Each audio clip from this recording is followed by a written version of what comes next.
हजूर अकरम सल्लल्लाहु अलैहि वसल्लम ने एक मर्तबा जिब्रील अलैहिस्सलाम से पूछा, ए जिब्रील, कभी तुझे आसमान से मुशक्क़त के साथ बड़ी जल्दी और फ़ौरन ज़मीन पर उतरना पड़ा है? जिब्रील अलैहिस्सलाम ने जवाब दिया, हाँ या रसूलल्लाह सल्लल्लाहु अलैहि वसल्लम, 4 मरतबा ऐसा हुआ है कि मुझे फ़िलफ़ौरन बड़ी जल्दी के साथ ज़मीन पर उतरना पड़ा। हजूर अकरम सल्लल्लाहु अलैहि वसल्लम ने फरमाया, वो 4 मरतबा किस किस मौके पर? जिब्रील अलैहिस्सलाम ने अर्ज़ किया, एक तो जब हज़रत इब्राहीम अलैहिस्सलाम को आग में डाला गया तो मैं उस वक्त अर्श इलाही के नीचे था। मुझे हुक्म इलाही हुआ कि जिब्रील अलैहिस्सलाम खलील की आग में पहुंचने से पहले पहले फ़ौरन मेरे खलील के पास पहुंचो। चुनाचे मैं बड़ी जल्दी के साथ फ़ौरन ही हज़रत इब्राहीम अलैहिस्सलाम के पास पहुंचा। दूसरी बार जब हज़रत इस्माईल अलैहिस्सलाम की गर्दन अत्तर पर छुरी रख दी गई तो मुझे हुक्म हुआ कि छुरी के चलने से पहले ही ज़मीन पर पहुंचो और छुरी को उल्टा दो। चुनाचा मैं छुरी के चलने से पहले ही ज़मीन पर पहुंच गया और छुरी को चलने न दिया। तीसरी मर्तबा जब हज़रत यूसुफ अलैहिस्सलाम को भाइयों ने कुएं में गिराया तो मुझे हुक्म हुआ कि मैं यूसुफ अलैहिस्सलाम की कुएं की तह तक पहुंचने से पहले पहले ज़मीन पर पहुंचूं और कुएं से एक पत्थर निकालकर हज़रत यूसुफ अलैहिस्सलाम को इस पत्थर पर बाआराम बिठा दूं। चुनाचे मैंने ऐसे ही किया।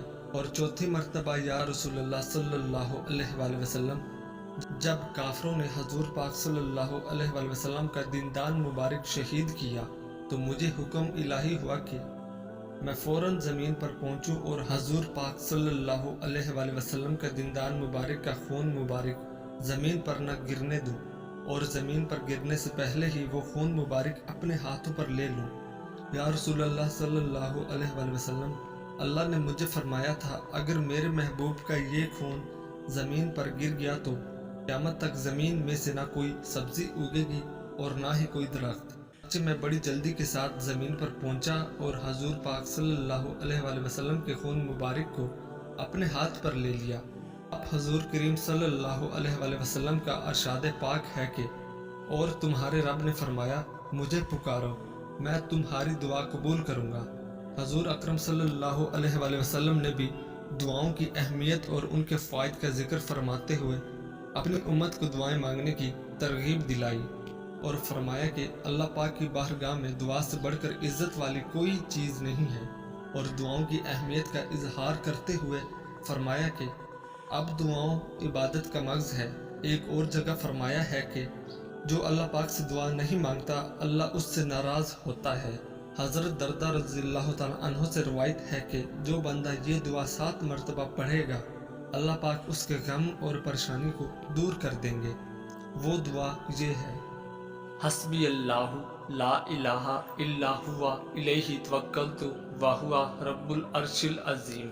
मेरे लिए अल्लाह ही काफ़ी है और उसके सिवा कोई माबूद नहीं है। मैंने उसी पर भरोसा कायम कर लिया और वो भारी अर्श का मालिक है। इसी तरह हज़रत उस्मान बिन अफ़्फ़ान रज़ियल्लाहु ताला अन्हु से रवायत है कि रसूल पाक सल्लल्लाहु अलैहि वसल्लम ने फरमाया कि जो शख्स सुबह शाम 3 मरतबा ये दुआ पढ़े तो उसको दुनिया की कोई चीज़ नुकसान नहीं पहुँचाएगी। और वो दुआ ये है, बिस्मिल्लाहिल्लज़ी ला यज़ुर्रु मअस्मिही शैउन फिल अर्ज़ि वला फिस समाई व हुवस समीउल अलीम। 15 अदद सब्ज कद्दू के बीज, 2 अदद ईरानी खजूर लेकर इनको ऊन दस्ते में डालकर अच्छी तरह कूटकर मिक्स कर लें। फिर कुकिंग ऑयल थोड़ा सा हाथों पे लगाकर इसकी मटर के बराबर गोलियां बना लें और 1 हफ्ते तक लगातार खाएं। फिर कमाल देखें। टाइमिंग का शहंशाह नुस्खा है, बड़े बड़े नुस्खों को भूल जाएं।